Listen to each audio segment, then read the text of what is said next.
अगर सुष्मिता से देव अपने आप को आज इंट्रोड्यूस करती है तो थोड़ा हिचकती है, कांग्रेस से तृणमूल कांग्रेस या एक लय में, एक फ्लो में आ जाता है, क्योंकि आप एक बहुत पैशनेट वर्कर रही हैं कांग्रेस पार्टी की, और आपको लोकसभा में हमने देखा है, आपको हमने महिला कांग्रेस के हेड के रूप में देखा है। Suddenly Sushmita Dev leaves the Congress, बहुत बहुत बड़ी खबर थी, कम से कम जर्नलिस्टिक वर्ल्ड में एक भूकंप सा आ गया था।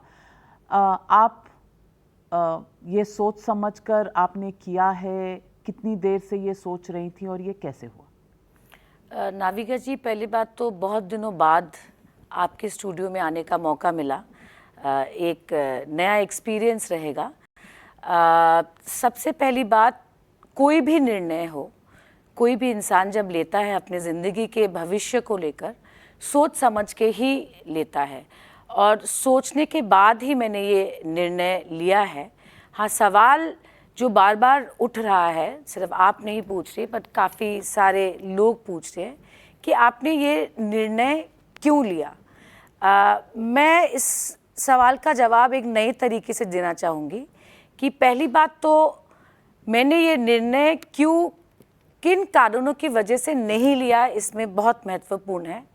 मैंने अपने पत्र में जो 15 अगस्त श्रीमती सोनिया गांधी जी के घर तक पहुंचाया था, रेजिग्नेशन लेटर में मैंने सीधा लिखा था कि मैं कांग्रेस से कोई नाराज़गी नहीं है, मैं सोनिया गांधी जी के प्रति मैंने आभार व्यक्त किया, कांग्रेस के लीडर्स के प्रति आभार व्यक्त किया और उनसे आशीर्वाद भी मांगा।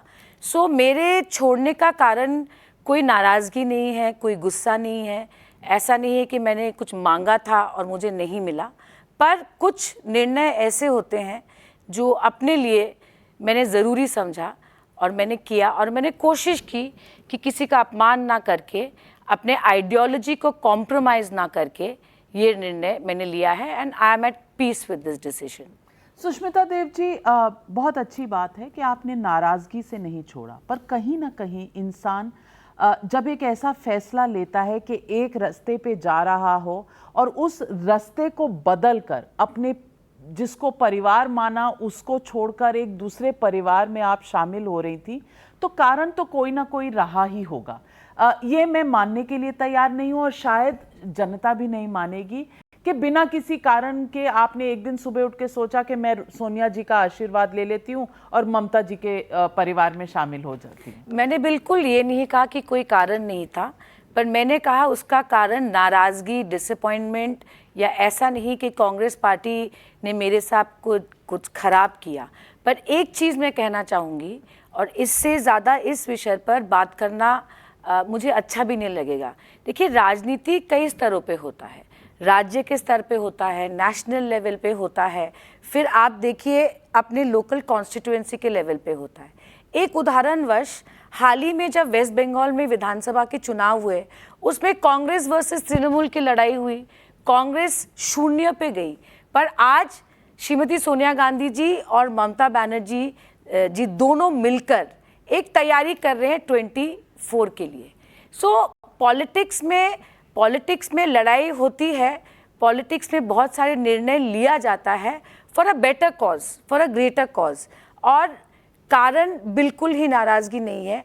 और आप लोग ये सवाल क्यों पूछ रहे हैं बार बार, it's fair, it's not an unfair question. और मैं कह देती हूँ क्यों, क्योंकि आप लोग यूज्ड टू हो गए हैं, क्योंकि जो भी बीजेपी में जाता है वो गांधी फैमिली और कांग्रेस को गाली गलौज करके जाता है। तो ये देख देख के आप लोग यही एक्सपेक्ट करते हैं हर पॉलिटिशियन से जो कांग्रेस छोड़ रहा है। ऐसा बिल्कुल भी नहीं है, हम क्यों गाली गलौज एक्सपेक्ट करेंगे? आप लोग अचंभित क्यों हैं? लेकिन आपने कहा आप असम से लड़ी थी चुनाव जी, और दूसरी बार असम से आ नहीं पाई लोकसभा में, आप हार गई थी 81,000 वोटों से, 81,000 वोटों से हार गई थी। आपने कहा असम में भी बीजेपी और कांग्रेस एक दूसरे के आमने सामने थे, बंगाल में तृणमूल और कांग्रेस भी एक दूसरे के आमने सामने थे। कांग्रेस का कहीं ना कहीं वजूद मिटता जा रहा है, और किसी भी पॉलिटिकल वर्कर को अगर उसने सोचा है कि वो पॉलिटिक्स में, राजनीति में रहना चाहता है, तो वो एक फ़र्क, एक चेंज उसको लाना है, नहीं तो उसका वहाँ रहना या ना रहना कोई मायने नहीं रखता है। तो ये पूछने में या आपको ये बताने में दिक्कत नहीं होनी चाहिए कि शायद कांग्रेस पार्टी के पास ऐसा कोई प्लान नहीं है जिससे वो अपने आप को, जनता को कन्विंस कर सके कि हम ही चॉइस हैं आपके लिए, क्योंकि हमारी ये स्ट्रैटेजी है, हमारी ये बिलीफ है, हम इस मुद्दे को बहुत सही मानते हैं। ऐसा नहीं हुआ क्या आपके साथ? देखिए नाविका जी, मैं आपसे एक बात कहूं कि अगर कांग्रेस का कोई फ्यूचर नहीं होता इस देश में, तो ये क्या कारण है कि इतने बड़े नेता जो शरद पवार जी है, और कोई अस्वीकार नहीं कर सकता कि ममता दीदी आज एक बड़ी नेत्री है इस देश के, आज वो लोग कांग्रेस के राष्ट्रीय अध्यक्षा सोनिया गांधी जी से मिल रहे हैं, बातचीत कर रहे हैं। इसका मतलब कांग्रेस का आज भी रेलेवेंस है। शायद मैं कोई विशेषज्ञ नहीं हूं, पर प्रशांत किशोर जी भी कहते हैं कि without Congress there is no way of defeating the fascist regime of Narendra Modi. तो कांग्रेस अगर इतना ही इरेलेवेंट होता तो ममता दीदी, शरद पवार जी, सीपीएम, आरजेडी, सब लोग क्यों सोनिया जी से मुलाकात कर रहे हैं 24 की प्लानिंग के लिए? आप बताइए। ये मेरा कहना नहीं है, ये देश में हो रहा है।